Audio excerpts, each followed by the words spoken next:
சித்தர் ஸ்ரீமகான் சுருளி சுவாமிகளின் வாழ்க்கை வரலாற்றை தஞ்சை தமிழ் அமுதம் சேனல் வாயிலாக பதிவிடுவதில் மிக்க மகிழ்ச்சி அடைகின்றோம். இப்போது நாம் 20ஆம் பகுதியை பார்க்க இருக்கின்றோம். சென்ற வாரம் இனி பாத பூஜைக்கு நான் வரமாட்டேன் என்று சுவாமிகள் கூறினார் என்பதோடு முடித்திருந்தோம். வாங்க அடுத்தது நடந்தது என்ன என்பதை இந்த பதிவில் தெரிந்து கொள்ளலாம்.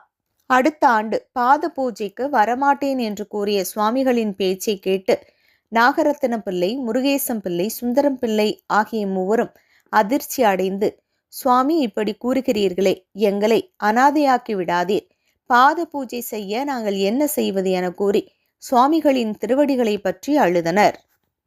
கவலைப்படாதீர், நான் ஒரு செங்கோலை தருகிறேன், அதனை நீங்கள் பூஜித்து வருவதுடன் இதற்கு பாத பூஜையினையும் நடத்தி வாருங்கள் என கூறி தம் திருக்கரத்தால் செங்கோலை சுவாமிகள் வழங்கினார். அது முதல் ஆண்டுதோறும் சித்திரை 7ஆம் தேதி அதவுத்தூர் கொண்டு வந்து பாத பூஜையினையும் அன்னதானத்தினையும் நாகரத்தினம் பிள்ளை வாரிசுகள் சிறப்புடன் செய்து வருகின்றனர். அதே போல திருப்பராய்த்துறை சேர்ந்த ராக்கன் மேஸ்திரியார் சுருளி சுவாமிகளிடம் மிகவும் பக்தி கொண்டார். அடிக்கடி சுவாமிகளை தம் இல்லத்திற்கு வருகை தருமாறு கேட்டார். பல மாதங்கள் கழித்து சுவாமிகள் அவரது இல்லத்திற்கு ஒரு நாள் தரிசனம் செய்தார்.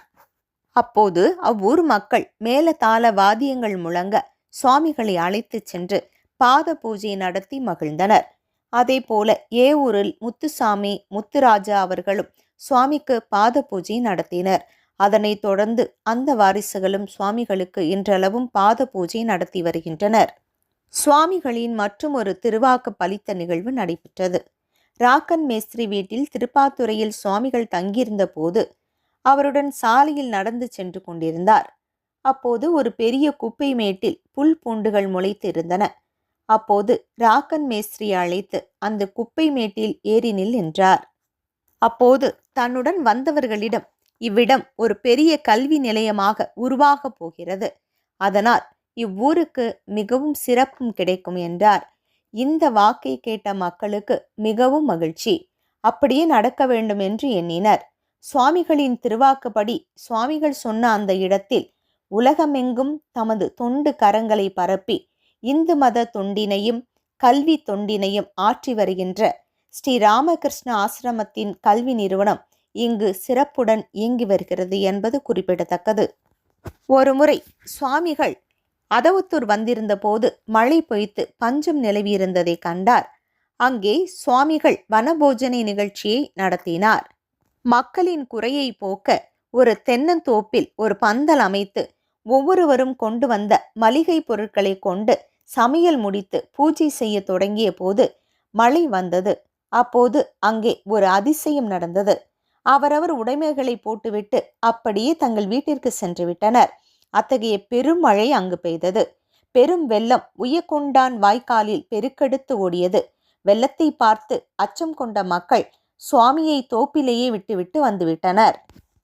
மழை சற்று ஓய்ந்ததும் சுவாமியை அங்கே விட்டுவிட்டு வந்துவிட்டோமே என்று அனைவரும் ஓடி சென்று பார்த்தபோது அங்கே பந்தலில் மட்டும் மழை பெய்யவில்லை. இவ்வாறாக சுவாமிகள் செல்லும் இடங்களில் எல்லாம் பல அதிசயங்களையும் அற்புதங்களையும் நிகழ்த்தினார். சுருளி சுவாமிகள் ஊரடிப்பட்டியில் வசித்த போது முனியம்மாள் அம்மையாரின் உறவினர்கள் வடுகப்பட்டியில் வசித்தனர். அவர்கள் சுவாமிகளை தரிசிக்க வரும்போது அங்கு உப்பிலியக்குடியில் வசிக்கும் கந்தசாமி கோனார் அவர்களும் வருவதுண்டு. ஒரு நாள் சுவாமிகளிடம் கந்தசாமி கோனார் தமக்கு புத்திர பாக்கியம் இல்லை என்பதை துயரத்துடன் கூறினார். சுவாமிகள் விபூதி பிரசாதம் கொடுத்து அதனை கந்தசாமி கோனாரையும் அவரது மனைவி மாரியாயி அவர்களையும் ஆசிர்வதித்தார்.